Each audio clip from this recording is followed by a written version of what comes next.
12 miliar dana pen. Yang masuk penjara kok figuran ya?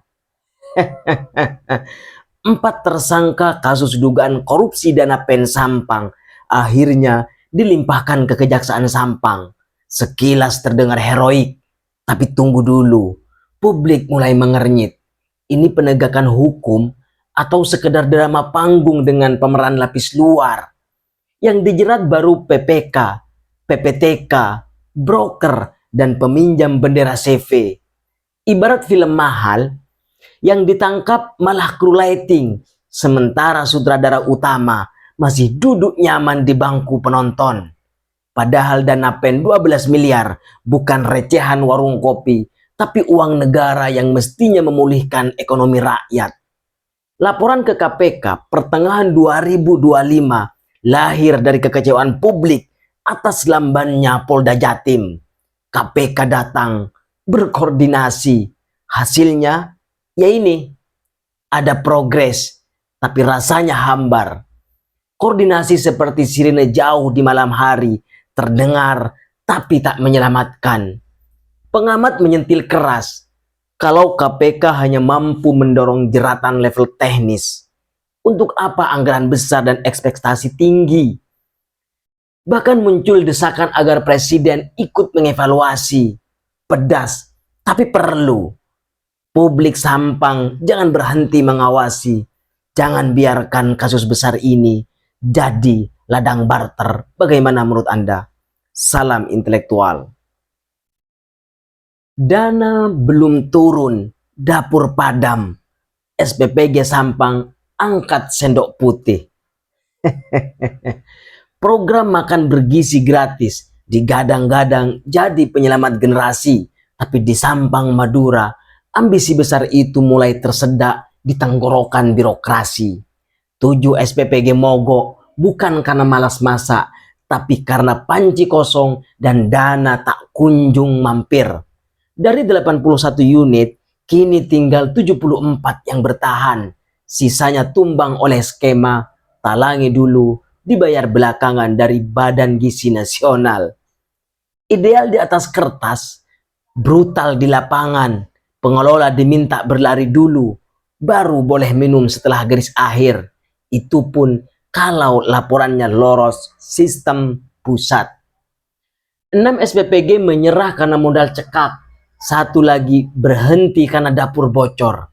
Ini bukan drama dapur, tapi potret kebijakan yang lupa napas rakyat kecil. MBG seharusnya memberi gizi, bukan gigit jari. Satgas menjamin anak-anak tetap makan lewat pengalihan distribusi. Tapi solusi darurat tak boleh jadi kebiasaan. Program nasional tak bisa hidup dari utang dan harapan. BGN, ayo dengar baik-baik. Sederhanakan skema, jangan biarkan program mulia mogok gara-gara administrasi. Bagaimana menurut Anda?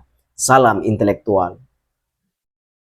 Solar subsidi menguap ke industri. Nama Soleh mencuat. Aparat kemana ya? Solar subsidi itu niatnya buat nelayan dan rakyat kecil. Tapi di Madura, ceritanya bisa berubah jadi dongeng gelap. Nama Soleh, pria asal Sampang, kini jadi buah bibir. Bukan karena prestasi, melainkan karena disebut-sebut rutin menyuplai solar subsidi ke PT Cahaya Langgeng Raya.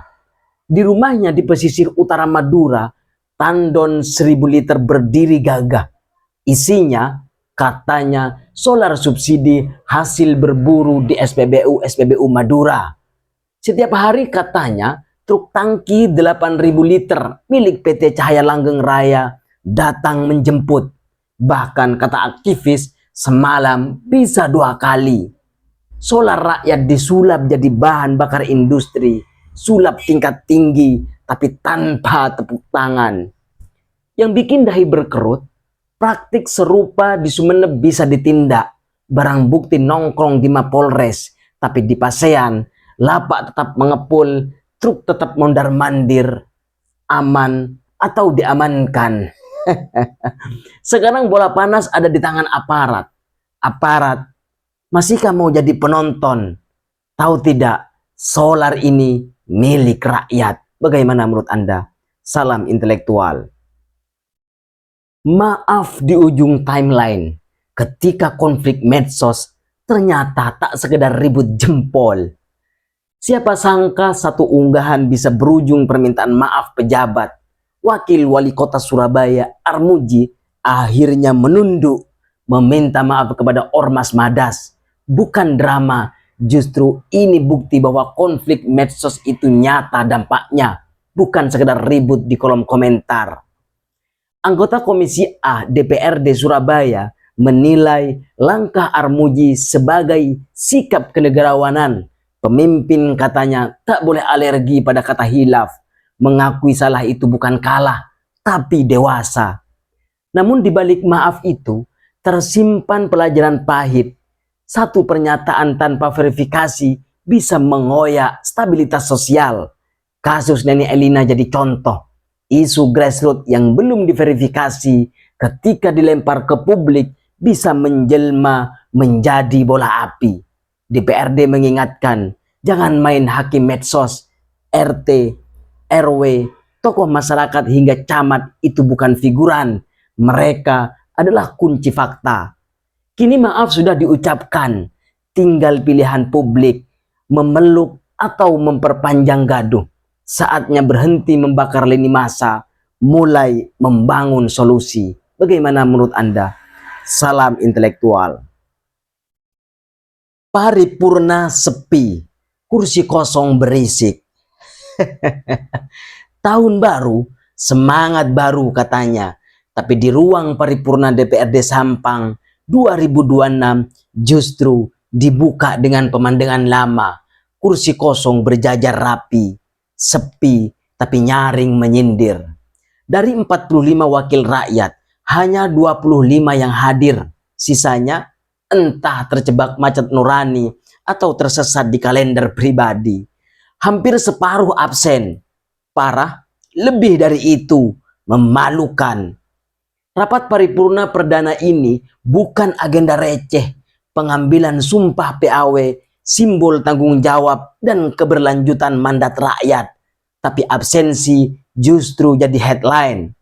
Sekwan DPRD Sampang membacakan daftar hadir dengan jujur. Angka tak bisa diajak kompromi. Yang hadir bekerja, yang absen meninggalkan tanya. Wakil siapa mereka hari ini? Di luar, rakyat menunggu kebijakan. Di dalam, kursi kosong menunggu empati. Demokrasi tak runtuh oleh perdebatan, tapi oleh ketidakpedulian. Jika paripurna saja tak diprioritaskan, bagaimana dengan aspirasi warga di gang-gang desa?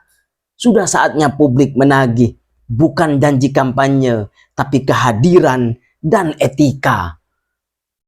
Wakil rakyat wajib hadir, bukan sekedar terpilih. Bagaimana menurut Anda? Salam intelektual. 80 saksi, 19 proyek, dan bau anyir di Despendik Sampang.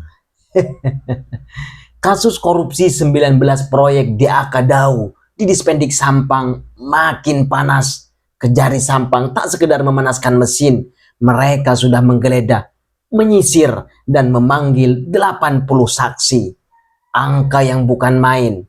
Ini bukan sinetron, tapi drama anggaran yang pelan-pelan dibuka tirainya. Kasih intel Kejari Sampang, Diki menyebut alat bukti jadi kunci. Logikanya sederhana. Tanpa bukti, hukum cuma jadi puisi. Pasca penggeledahan rumah ex-Wabub, Ketua Gapensi Jatim, ruang Barjas, hingga kantor Dispendik, penyidik kini menggandeng ahli menghitung kerugian negara. Angkanya belum diumumkan. Sabar kata jaksa, biar terang, bukan terburu. Satu saksi tambahan sudah diperiksa, identitas dirahasiakan. Bukan gaya-gayaan, tapi agar tak ada intimidasi. Pesannya jelas, yang bersih jangan takut, yang kotor bersiap. Kejari berjanji menuntaskan perkara dan meminta publik ikut mengawal. Awasi prosesnya agar kasus ini tak ketelisut dengan yang lain. Bagaimana menurut Anda? Salam intelektual. Irigasi Telakeh amburadul. Air tak salah, manusianya yang ngawur. Proyek P3TGAI di Desa Telakeh, Banyuwates, Sampang, Madura yang katanya untuk memperlancar air demi petani justru bikin aliran logika tersumbat. Di lapangan, bangunan irigasi tanpa dikerjakan serampangan, tumpang tindih dengan saluran lama yang masih hidup, tanpa kajian teknis, seperti menambal ban bocor pakai plester luka. Hasilnya, rawan mubazir, petani yang buntung. Lebih ironis lagi, proyek ini berjalan tanpa papan informasi. Anggarannya berapa, dikerjakan siapa, kapan mulai, selesai, semua gelap. Transparansi yang seharusnya terang malah redup.